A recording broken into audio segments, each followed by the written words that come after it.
Welcome back, guys, to my predictions of WWE Crown Jewel.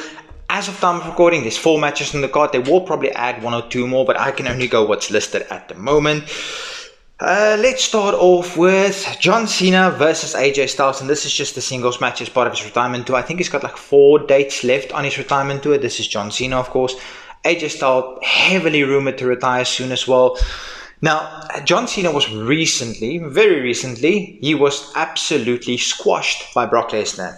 Now, do we really want to see John Cena going on a losing streak right at the end? No, we don't.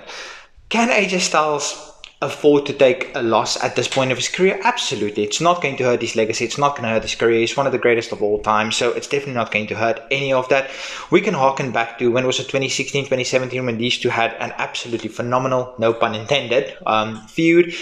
But ultimately, no shenanigans, nothing like that. I just wish WWE had built a feud between the two of them a little bit more before having this match, because there's so much history to touch on. But they're trying to get PLE after PLE after PLE, and John Cena doesn't have much stage. All of this combined to make that we don't have any sort of build to this. But ultimately, John Cena has absolutely taken the W. Next, we've got Rhea Ripley and Io Sky versus the Kabuki Warriors, which of course Asuka and Kairi Sane. Now, a couple of things going through my mind with this one. The Kabuki Warriors probably going to be the main part of the Women's War Games heel team. And saying that, the Kabuki Warriors should win. But there's one looming massive presence that's overriding the entire storyline of what makes sense and what's logical. And that is, it's Rhea Ripley. And we are in Australia. That is the massive overriding factor. So either one of 2 things is going to happen. Either the Kabuki Warriors win and Rhea Ripley takes them out afterwards, or the more likely option is Rhea Ripley and Io Sky winning simply because it's Australia and it's Rhea Ripley. WWE does not want to damage her aura, even though I don't think a loss at this point will damage her aura at all. I think logically the Kabuki Warriors should win, but if I was a betting man, I would put my money on Rhea Ripley and Io Sky. Next, we've got Stephanie Vacker versus Tiffany Stratton for the Crown Jewel Championship, which, let's be real, no one cares about this championship. Last year, they won it and nothing ever came of it. It's more bragging rights. It's basically the old way of doing Survivor Series, where it's bragging rights more than anything else. This means nothing. But let's break this down. Stephanie Vacker and Tiffany Stratton.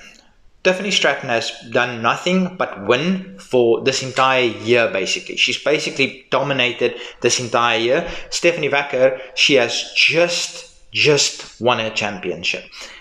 Now, this is champion versus champion, so a loss doesn't really hurt anybody, but a loss would impact Stephanie more than it would impact Tiffany. Tiffany has done nothing but win, where Stephanie has just started a championship run, and starting a championship run with a loss is not the greatest look. So my money goes on Stephanie taking the win just for logical purposes. Then we've got Cody Rhodes versus Seth Rollins, also a match that no one cares about. This match, there's quite a bit of history with them. Of course, when Cody Rhodes came back to WWE, his first massive feud was with Seth Rollins, and lest we forget, that was absolutely incredible. Seth Rollins and Cody Rhodes, both absolutely phenomenal wrestlers. But ultimately, again, as with the Kabuki Warriors, the Vision is probably going to be the main heel faction in the War Games match. And again, I've said this with every single PLE prediction that I've done where the Vision was a large part of it, that they need to be kept strong. If you're this massive heel, think back to Evolution. They hardly ever lost, because if you keep losing, then eventually the babyface conquering you means nothing. But if you keep winning, eventually that babyface conquering you means a lot more. With the Vision, they're not that big of a threat because they keep losing after losing after losing. Yes, Seth Rollins is champion, but his understudies, if you will, Bronson and Braun, they keep losing. Now, will they be on this card? Hopefully in some capacity. But this heel faction needs to be kept strong, especially going into War Games where they're going to be the core faction of the heel group. And they need to be kept strong. Cody Rhodes is not going to suffer from taking a loss at all. And I think it's high time Seth Rollins. Cody Rhodes turns heel. I've been saying this for a long time. It's imminent. It's going to happen sooner rather than later. But ultimately, Seth Rollins needs to win. It's as simple as that. And that's my predictions. What do you guys think? Let me know in the comment section. Until next time.